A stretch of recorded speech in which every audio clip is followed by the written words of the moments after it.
There has been a lot said about Paul George already this season. Some fair, some not, and fair to assess that he has not lived up to expectations just yet in a Sixers uniform. But I want to sort through the rubble and figure out what is a fair critique and what has gone over the top far too quickly for the 9-time NBA All-Star there. So let's dive right into this, and I want to start with what sparked me to record this video is tweets like this flying around the timeline, like Sixers going from Tobias Harris to Paul George with the same dude in a different shirt. And shout out to my guy Rom, who tweeted this out, the side-by-side comparison of Tobias Harris and Paul George. The stats from last season for Tobias and the stats for this season for Paul George. And you certainly can make the case based on these raw statistics that what Tobias Harris had produced for the Sixers team was better. And these are the conversations that I want to put a stop to. Now, shout out to Romp, big fan of his work, have done plenty of podcasts with him. I do think this is a little bit of his lane where he likes to stir the pot, do a little bit of trolling, and I think that's what makes him great at what he does. But that is the conversation with Paul George that I do want to put a stop to. Now, to dive into what he has brought to the Sixers team, there is no arguing about the statistical output being a bit underwhelming. That so far this year, 15.9 points per game, 5.7 rebounds, 4.9 assists, has shot just 40.6 from the field, 31% from three. He has his corner threes just 15% on the season at 34 years old. That is not what you hope to see from a guy who everyone was thrilled with. We got this Woj bomb not too long ago. Shout out to Woj when he was still in the game at this point, saying that breaking free agent forward Paul George has agreed to a 4-year, $212 million maximum contract with the Philadelphia 76ers, sources tell ESPN. George committed in a meeting with Sixers officials and returns to the East to join Joel Embiid and Tyrese Maxey in the pursuit of an NBA title. And that is still what the journey is about. Now, to address it directly, money comes with expectations in the NBA. There is no doubt about that. That is when you start seeing guys' feet held to the fire as far as what can they produce on the floor. I think we're seeing a little bit of this with the Tyrese Maxey experience here in Philadelphia this year, where that is a guy who, since he has got to Philly, it has been nothing but rose-colored glasses. He's been everything we could have hoped for and more, but once you sign on the dotted lines and that you are looked at as a max contract player, like that each of these guys are, that being Tyrese Maxey and Paul George here, there is a little bit of a different, I guess, lens that you do view that with. Not all rose-colored glasses when there is that level of expectation. Now, to talk about Paul George contract, it ain't cheap. I'm not going to say anything different about that. Looking at it for this year, $49.2 million increases to $51.6 million next year.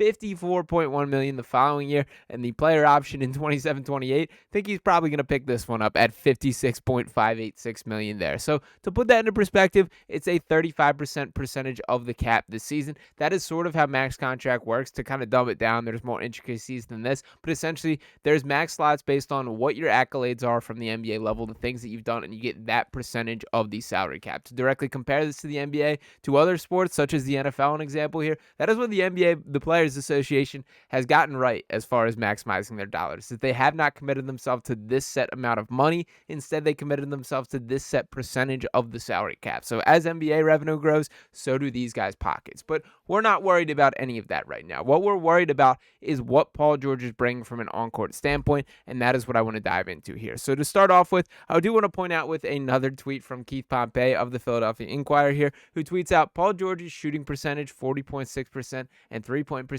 31%, are the second lowest of his career. In the last 4 games, he's posted percentages of 29.1% and 16% respectively. Paul George was expected to elevate the Sixers offense. So far, he's been less than a sure shot. Now, I like Paul George. I want him to be the missing piece on this Sixers team. I think it is too early to tell if that is truly the case or not. In all honesty and in all fairness to Paul in this situation, when you are the quote-unquote missing piece, or that player that should be bringing a team over the edge, you need that baseline balance, that foundation to be laid for you. That has not happened whatsoever this year. We've talked all about Joel Embiid's injury concerns. We've seen this man miss for knee injuries. We've seen this man suffer a sinus fracture. We've seen this man get suspended for shoving Marcus Hayes, and by the way, I still think Marcus Hayes kind of deserved it, so I'm not even mad at Joel Embiid on that one here. But the bottom line being that the guy that is supposed to be the foundational piece of the organization just has not been that to this Sixers team this season. And then when you compare that with a guy like Tyrese Maxey, who I love, and I think there's a lot to be encouraged by in recent games,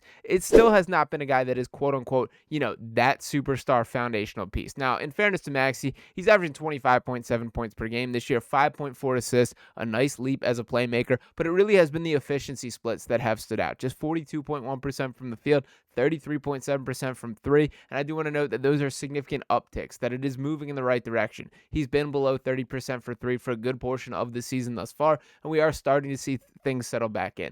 this kind of starts and ends this conversation to me with Joel Embiid here, that the role and the expectations for both Tyrese Maxey and Paul George drastically differ when Joel Embiid is on the floor. When we see the big fella, and to acknowledge what he has been this season, I will pull up his stats here, that we've seen just 21.3 points per game, 7.0 rebounds, 3.9 assists, just 43% shooting from the floor, 28.9% from three. These are well below the bar of expectations, those sky-high expectations we have for a guy who already has an MVP in his back pocket and has been the best player on this Sixers franchise for the past decade at this point. We know what he can bring to this table, and it is fair to assess that what we've seen from him this year has not been that. Now, in fairness to Joel, as I do think there's a lot of give and take with this entire conversation, we know the injury status. We know the stuff that he's dealing with behind the scenes, trying to make sure that he is as available as possible. It's got to be just as frustrating as it is for him, as it is for us as viewers, to take this in and know that he's not going to be there on a night-to-night basis as he battles through and just straight up tries to get his body ready for battle in the way that this Sixers team needs it. Now, to swing this back to Paul George, I think the extremely optimistic view of the expectations for Paul would have been that in the nights that Joel Embiid cannot be there, that he can step up and be a number one or at worst a number two option with Tyrese Maxey. I still believe that is a fair expectation to have, and we have not seen a ton of that, to be perfectly honest. What we haven't seen, and this is kind of one of those distinguishing factors for superstars here, is there's different pieces of the puzzle. There's the guys that can step up and be the guy on any given night, and there's guys that more fit into the puzzle to make things work. I think that is sort of the category that we're seeing Paul George fall into, that he is not a guy that is going to distinguish himself, make sure, although again, in fairness to him, we see those flashes as well. I'm not ready to say that that is not the case. I am willing to acknowledge that it hasn't truly been the case just yet. So when kind of speaking about the Sixers team in full context, to take a look at this depth chart here, it all fits together as a unit. That it all makes sense to me when we see Tyrese Maxey, when we see Paul George, when we see Joel Embiid on the floor with guys like Caleb Martin, like Kelly Oubre. What I don't think we see, and I think is a little bit frustrating, is there is not these Paul George-led offenses that can just keep this team afloat for stretches. It's just not there. Does that mean Paul George is a bad basketball player? Absolutely not. Does that mean expectations are maybe a bit lofty at this point in his career? Maybe. But what I will point out is when making these Tobias Harris conversations, you will not find me a single possession of Tobias Harris' entire Sixers tenure that has made as much of a defensive impact as what we've seen from Paul George in this 30-ish game sample size that is already on the table just there. A little less than that as far as the games go. But my point being here that we see this dude being able to look guys like Jason Tatum in the eye to eye as a competitor. That has never been the case with Tobias Harris. Tobias Harris will not be confused for a 9-time All-Star, which is what Paul George has to his resume just there. And for what it's worth, the biggest story here is why he's brought into the Sixers team to take them over the edge as legitimate championship contenders. Say what you want about Paul George, but we also have to acknowledge that he has had higher highs in the biggest stage in the playoffs than anyone else on this roster. That includes Joel Embiid, that includes Tyrese Maxey. And while I loved seeing the version of Tyrese we saw last year during that Knicks series, Paul George has brought his team a little bit deeper, that he has been past this second-round barrier that we've been speaking about for the past decade plus with this Sixers team. Since 2001, the last time that they have made it past the second round of the playoffs with Allen Iverson being the guy during that stretch there. Joel has not done it. Now, that is not the expectation that Paul George is the difference maker to make that happen. And I know there's other players that play a factor in that as well. But the point being here that you got to take both the good with the bad when you're sort of addressing these things. And I guess my overall takeaway would be here is everyone relax, that things will settle in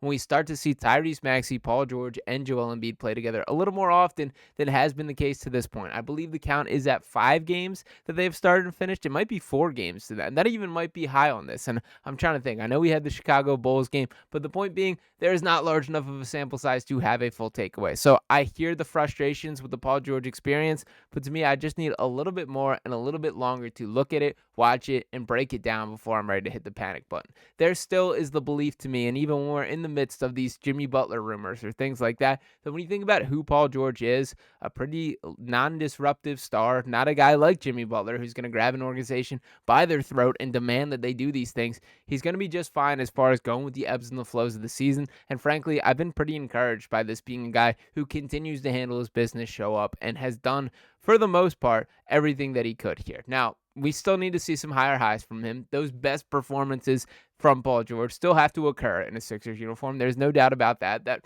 at this point in time, I'm just willing to keep it as an incomplete grade rather than a failure or a panic or anything above that. So I hear the frustration with Paul, but I do think that we should be a little bit just even keeled at this point in the game for what he can be for this Sixers team. We can have a full declaration or sort of opinion on this when the end of the season overall goes down and we have a chance to look at what this sample size is for this team. So let me know if you guys disagree with me in the comments. I understand the frustration and feel free to let it fly below if you're having those sort of feelings, but I do think it is a little premature to be panicking about this being the deal. Is there a chance that he never lives up to that max contract in a Sixers uniform? Absolutely. I'm not taking that off the table whatsoever, but I do think it is a little early to declare that being the case when there's a whole lot more season to go down. At this current point, the Sixers still not even in the playoff picture, one game out of the play-in tournament as a whole at the point of me recording this. So let me know. They got a lot more work to do. Let me know what you guys think in the comments overall, but appreciate each and every one of you guys tuning into this video here.